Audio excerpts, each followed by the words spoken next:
இந்த அதிகமாக பாவைச்சல்கள் வர்றது நோஞ்சான்களுக்கு, வியாதி பிடிச்சவங்களுக்கு தான் வரும். நல்ல ஆரோக்கியம் பலசாரிகளுக்கு வராது, எப்பயாவது வரும்.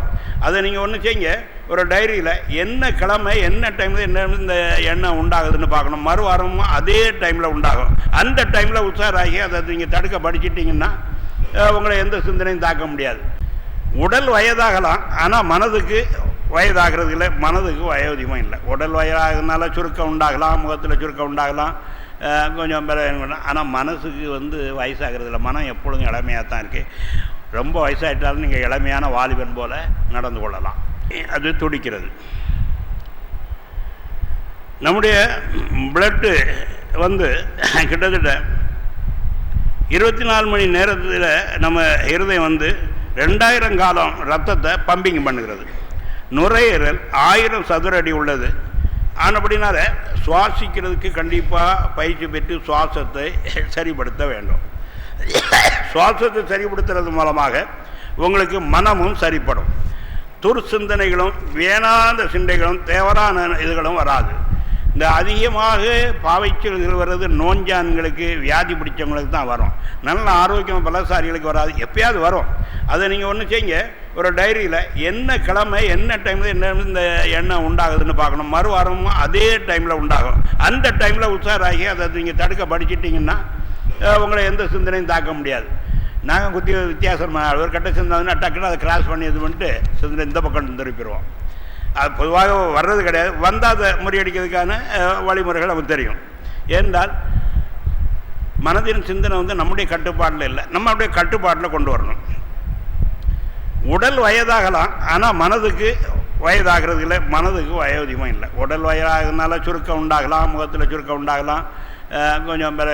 ஆனால் மனசுக்கு வயசாகிறது இல்லை. மனம் எப்பொழுதும் இளமையாக தான் இருக்குது. ரொம்ப வயசாகிட்டாலும் நீங்கள் இளமையான வாலிபன் போல் நடந்து கொள்ளலாம், நடக்கலாம், இருக்கலாம். நமது எண்ணத்தை நல்ல உடல் சக்தியையும் மூளை சக்தியையும் வலிமையாகும்படியாக நாம் பெற்று வாலிப மறுமலர்ச்சியோடு கூட விளங்க முடியும்.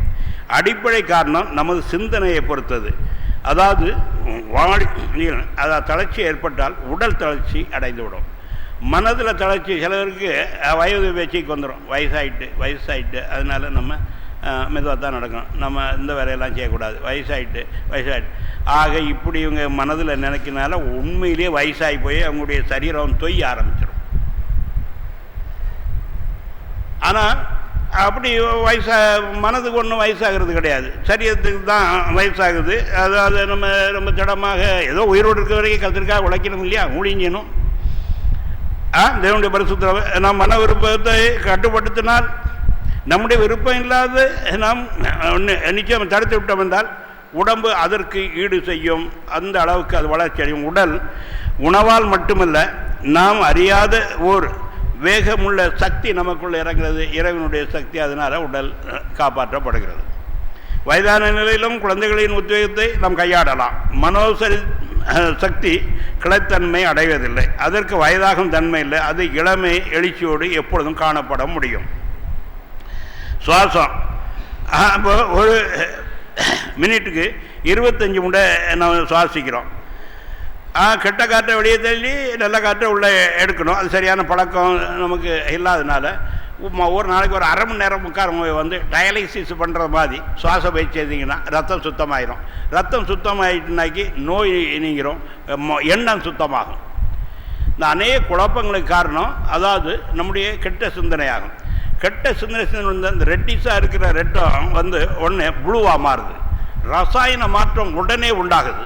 அதனால மூளையும் சரீரமும் எல்லா அணுக்களும் பாதிப்பு உண்டாகிறது. அதனால் கெட்ட சிந்தனைகள் அதுக்கு ஜாஸ்தி நேரம் இடம் கொடுக்காதீங்க, அதை தியானிக்காதீங்க. கெட்ட சிந்தனை வர்றது தப்பு இல்லை, ஆனால் அதை ஏற்றுக்கொண்டு அதை கற்பனை செய்து அதை ரசிக்க ஆரம்பித்து அப்படி செய்யணும்னு நினைக்கும் பொழுது மனிதன் பாவியாயிடும்.